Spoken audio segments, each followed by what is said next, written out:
Can you imagine being a sales professional when your country is embroiled in a world war? Well, that happened back in 1917 here in the United States, but really across the world even earlier, when we were in World War I. Today, I want to talk about what it was like to sell while a world war was going on, but also this concept of selling with purpose, selling beyond your paycheck for something that has a higher meaning. So, buckle up. This is season 5, episode number 1. There is nothing new in the world of sales except for the history you do not know. Welcome to the Sales History Podcast, bringing the brilliant and sometimes strange minds, methods, and ideas from the sales profession's past with applications to today. Here is your host, the best-selling author of 2 books, with a third coming in January of 2026. CSP speaker, trainer, and nerd, Todd Caponi. When we do anything with a higher purpose, we tend to do it better, don't we? We find another gear, we're more precise, we bring more enthusiasm and energy to the task at hand. Now, whether or not you're a basketball fan, the time I'm recording this, the NBA Finals here in 2025 just finished up. And one of the teams, the Indiana Pacers, their star player got hurt in the first quarter. And it's their star. It was game 7. So winner take all. Your star ends up getting hurt. What happens? Well, the rest of the team, instead of bowing down and playing dead, they galvanized and they played with higher energy. Now, unfortunately, they did lose the game, but they were winning at halftime. But they found another gear because they were playing for him.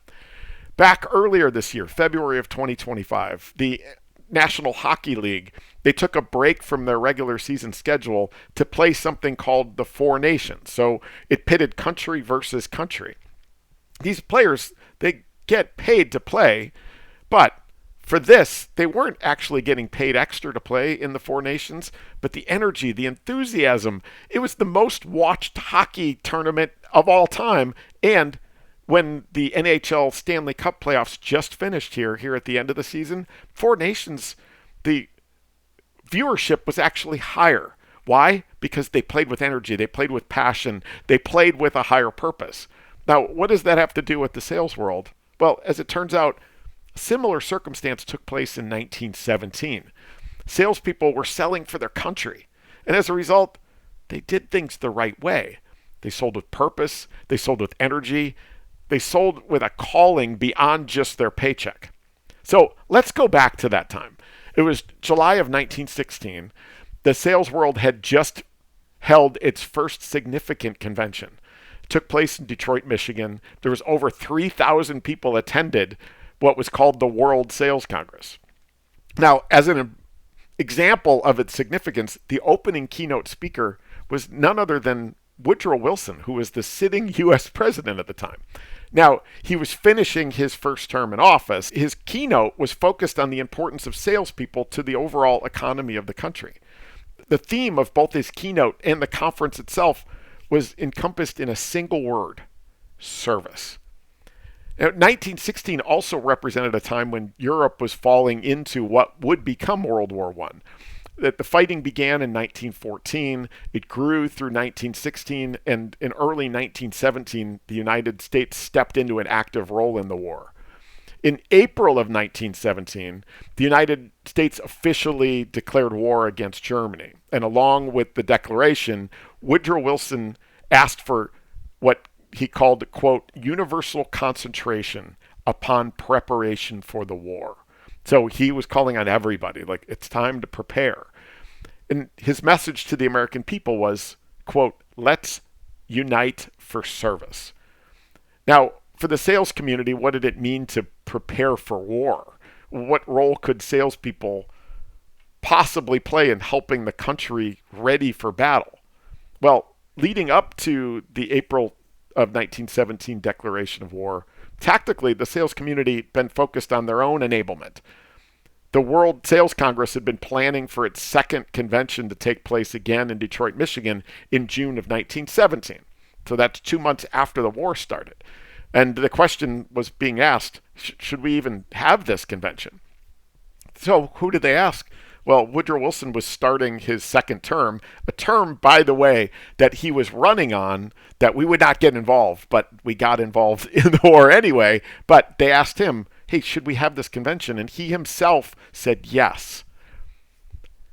D.M. Barrett wrote in the May of 1917 edition of Salesmanship magazine, quote, some will go to war with muskets, some with airplanes, some with boats, and some with bandages. Call this the line of attack. Others will go to war with hoes and flails and teams of oxen. Call this the line of support.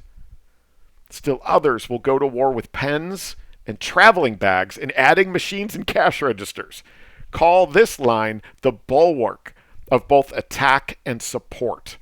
The components of the three lines may interchange, going back and forth, but the lines themselves must remain. They are interdependent.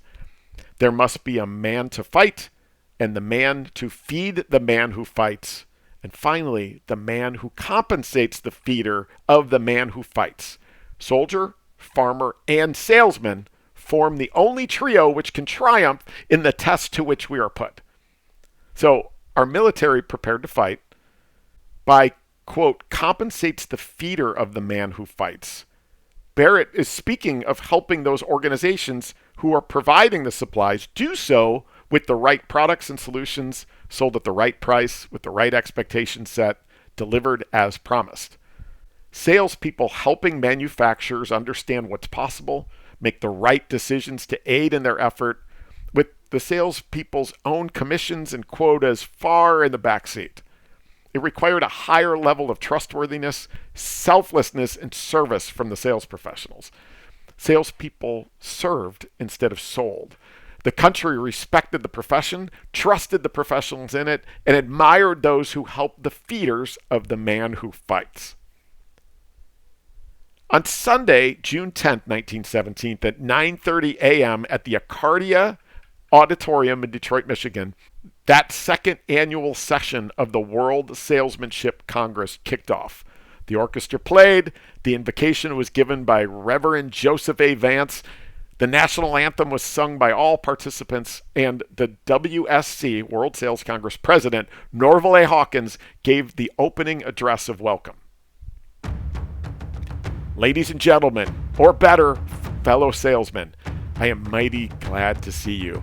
Despite the war with all its horrors and sadness, I am happy at this moment when I meet you and we think together of what we are doing and can do among ourselves in our common and universal service for better salesmanship.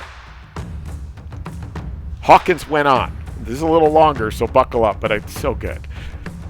You are all soldiers of the daily fight, the fight to meet each day and win it.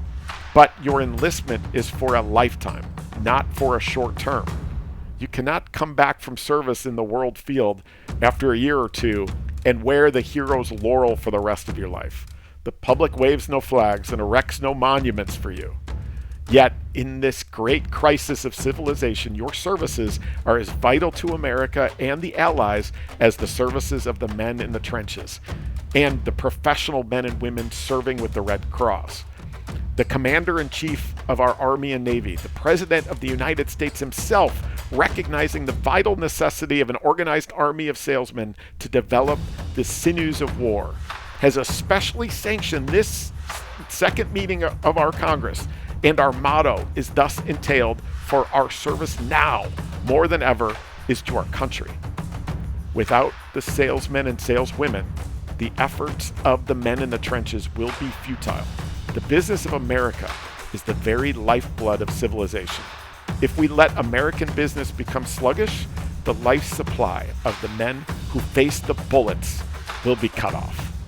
How good is that? Isn't it awesome? So Hawkins went on to talk about the magnitude of the war and how Germany, I understand, has already borrowed nearly 25% of her total wealth. He added that the business in the United States must go on as usual, and we salesmen must do our big share to keep it going. The featured keynote speaker at this second convention was not the President of the United States. He was a little busy, as it had been the previous year, but this time it was Charles M. Schwab. Probably heard the name. His message was the same. Quote, if the privilege of going to the front by reason of age has been denied to most of us, the privilege of serving our country at home in industry, in food, and in money will still come back to each of us. And your credit and reward in the years to come will be equal with all classes of people. So remember, most of the people, and some say there was millions of soldiers sent to the front lines, and we're talking about young, children, like 18, 19, 20, that age. So most of the people that were in sales were not the ones going to the front line. So that's what Schwab was talking about. Now, World War I came to an end on November 11th of 1918 as Germany signed the armistice at Caponi. And I'm totally saying that wrong, I'm sure. But the sales world began to look different following the war. But for a time, the profession was considered a trustworthy, respectful, and even admired focus. What may be my favorite sentence from Norval A. Hawkins' opening address was this: in the service of salesmanship, you unite for the permanent betterment of humanity.